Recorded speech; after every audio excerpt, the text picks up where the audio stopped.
आज की वीडियो में हम 3 मोस्ट इंपॉर्टेंट कैंडलस्टिक पैटर्न को देखने वाले हैं, जिसकी हेल्प से आप प्रॉफिटेबल ट्रेड ले सकते हो। एंड एक इंपॉर्टेंट नोटिस है आप लोगों के लिए, जिसे मैं वीडियो के एंड में बताऊंगा, तो वीडियो के एंड तक जरूर देखें। तो बिना आपका टाइम वेस्ट किए वीडियो शुरू करते हैं। तो हमारा फर्स्ट पैटर्न है बुलिश एंगल्फिंग पैटर्न, जो आपको चार्ट पे कुछ इस तरह का दिखता है।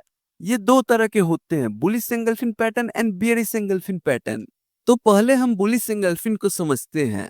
बुलिश एंगल्फिंग कैंडल का फॉर्मेशन कुछ इस तरह का होता है, जिसका फर्स्ट कैंडल एक रेड कैंडल होता है और जो नेक्स्ट कैंडल होता है वो एक बिग ग्रीन कैंडल होता है, जो प्रीवियस कैंडल को पूरा एंगल्फ कर लेता है, मतलब ढक देता है। ये एक बुलिश पैटर्न है। ये पैटर्न बनने के बाद मार्केट में बुलिश ट्रेंड की पॉसिबिलिटी होती है। याद रहे कि bullish engulfing pattern down trend के समय बनता है, तभी ये वैलिड माना जाएगा। अगर ये कहीं भी बीच में बने, लाइक यहाँ यहाँ, तो हम इसे वैलिड बुलिश एंगल्फिंग नहीं मानेंगे। अब हम बियरिश एंगल्फिंग कैंडल के फॉर्मेशन को देखते हैं। जैसा कि आपको इसके नाम से ही पता चल रहा होगा कि ये एक बियरिश एंगल्फिंग कैंडल है। ये पैटर्न बनने के बाद मार्केट में बियरिश ट्रेंड की पॉसिबिलिटी होती है।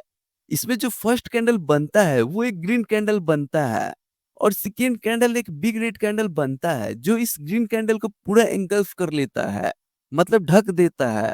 याद रहे कि ये पैटर्न अप ट्रेंड के समय बनता है, तभी ये वैलिड माना जाएगा। सो जब चार्ट में बुलिश या बेरिश कैंडलस्टिक पैटर्न बनता है, तो हमें जल्दबाजी में ट्रेड नहीं लेना है।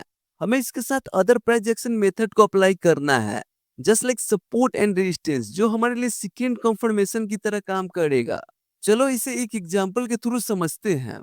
यह आप देख पा रहे होंगे कि मार्केट पहले थोड़ा ऊपर आता है, फिर एक छोटा सा पुल बैक लेता है, उसके बाद मार्केट फिर से ऊपर जाता है, लेकिन फिर वापस आकर इसी लेवल के आसपास रुक जाता है और एक सपोर्ट लेता है।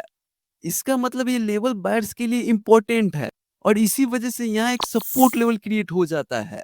आफ्टर दैट आप देख पा रहे होंगे कि प्राइस फिर से इसी लेवल पर वापस आता है और इस बार यहाँ एक बुलिश एंगल्फिंग पैटर्न बनता है। और जब मार्केट में बुलिश एंगल्फिंग पैटर्न बनता है, तो मार्केट में एक नई अप ट्रेंड की पॉसिबिलिटी होती है। सो यहाँ हमें अभी ट्रेड एग्जीक्यूट नहीं करना है। हमें यहाँ देखना है कि एंगल्फिंग कैंडल का नेक्स्ट कैंडल एक ग्रीन कैंडल हो और वो इसके हाई को ब्रेक करता हो, तो हम यहाँ बाई कर सकते हैं और स्टॉप लॉस इस कैंडल के नीचे रख सकते हैं। आइए इसका एक और एग्जांपल देखते हैं। सो यहाँ आपको दिख रहा होगा कि प्राइस इस लेवल पर मल्टीपल टाइम रिजेक्ट होकर नीचे चला जाता है। इसका मतलब ये लेवल सेलर्स के लिए इंपॉर्टेंट है, तो इसी कारण यहाँ एक रेजिस्टेंस लेवल क्रिएट हो जाता है। आफ्टर दैट आपको दिख रहा होगा प्राइस इस पॉइंट पर वापस आता है और एक बेरिश एंगल्फिंग पैटर्न बनता है, तो हमें भी ट्रेड एग्जीक्यूट नहीं करना है। अगर एंगल्फिंग कैंडल का नेक्स्ट कैंडल एक रेड कैंडल हो और वो इसके लो को ब्रेक करता है, तो हम यहाँ सेल कर सकते हैं एंड स्टॉप लॉस इस कैंडल का हाई रख सकते हैं। अब बात करते हैं नेक्स्ट कैंडल के बारे में, जिसका नाम है हैमर। इसकी फॉर्मेशन की बात करें तो इसका बॉडी छोटा होता है और इसका अपर विक छोटा होता है या ना के बराबर होता है, और इसका लोअर विक इसके बॉडी के डबल होता है या उससे ज्यादा होता है। सो अगर हैमर डाउन ट्रेंड मार्केट में बनता है तो अप ट्रेंड की पॉसिबिलिटी होती है। नाउ हम इसका एक एग्जांपल देखते हैं। पहले मार्केट अप ट्रेंड में था, देन हमें एक पुल बैक देखने को मिलता है, फिर मार्केट उठने की कोशिश करता है, लेकिन फिर वो इसी लेवल पर आकर रुक जाता है, तो यहाँ एक सपोर्ट लेवल क्रिएट हो जाता है। फिर उसके बाद उसी सपोर्ट लेवल पे हमें एक हैमर देखने को मिलता है, जो ये बताता है कि मार्केट में अप ट्रेंड होने की पॉसिबिलिटी हो सकती है।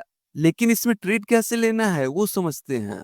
तो देखो, जब ये कैंडल बने और इसका हाई नेक्स्ट कैंडल से ब्रेक हो जाए, तो हम यहाँ बाइंग पोजीशन बना सकते हैं और अपना स्टॉप लॉस हैमर के नीचे लगा सकते हैं। अगर विक ज्यादा बड़ा है तो यहाँ कहीं स्टॉप लॉस लगा सकते हैं। याद रहे कि सपोर्ट लेवल पे हैमर बने तो वो रेड भी हो सकता है और ग्रीन भी, कलर मैटर नहीं करता है, ठीक है। नेक्स्ट कैंडल है हैंगिंग मैन। ये दिखने में सेम हैमर की तरह होता है, बस फर्क इतना है कि हैमर डाउन ट्रेंड के समय बनता है और हैंगिंग मैन अप ट्रेंड के समय। सो यहाँ आपको दिख रहा होगा कि मार्केट अप ट्रेंड में है और इस लेवल से प्राइस मल्टीपल टाइम रिजेक्ट हुआ है, तो यहाँ एक सपोर्ट लेवल क्रिएट हो जाता है। नेक्स्ट आपको दिख रहा होगा प्राइस इस लेवल पर आता है और फिर यहाँ एक हैंगिंग मैन कैंडल बनता है, जो प्राइस को नीचे लेकर जाता है। सो हमें अभी ट्रेड एग्जीक्यूट नहीं करना है। अगर हैंगिंग मैन का नेक्स्ट कैंडल एक रेड कैंडल बने और वो इसके लो को ब्रेक करता है, तो हम यहाँ सेल कर सकते हैं। और स्टॉप लॉस इसका हाई रख सकते हैं। सो मैं आप सबके साथ एक इम्पोर्टेंट बात शेयर करना चाहता हूँ। मेरे फर्स्ट 1000 सब्सक्राइबर के लिए मैं एक एक्सक्लूसिव पीडीएफ शेयर करने वाला हूँ, जिसमें 20 प्लस कैंडलस्टिक पैटर्न डिटेल में समझाए गए हैं। इसके साथ ही मैं अपने 1000 सब्सक्राइबर के लिए एक चैट बॉक्स क्रिएट करने वाला हूँ, जहां पर हम ट्रेडिंग से रिलेटेड सभी टॉपिक्स डिस्कस करेंगे। चाहे मेरे नंबर ऑफ सब्सक्राइबर जितने भी हो जाए, मैं अपने 1000 सब्सक्राइबर के साथ हमेशा रहूंगा। वो कोई भी क्वेश्चन मुझसे डायरेक्ट पूछ सकते हैं। याद रहे, इसमें आपको कोई टिप्स नहीं मिलने वाली है, हम ट्रेडिंग के जनरल टॉपिक पे बात करेंगे। सो अभी ये होने में टाइम है, लेकिन एक दिन डेफिनेटली होगा। सो अगर आपको वीडियो वैल्यूबल लगी हो तो वीडियो को लाइक कर देना और चैनल को भी सब्सक्राइब कर देना। See you in the next video, तब तक के लिए जय हिंद।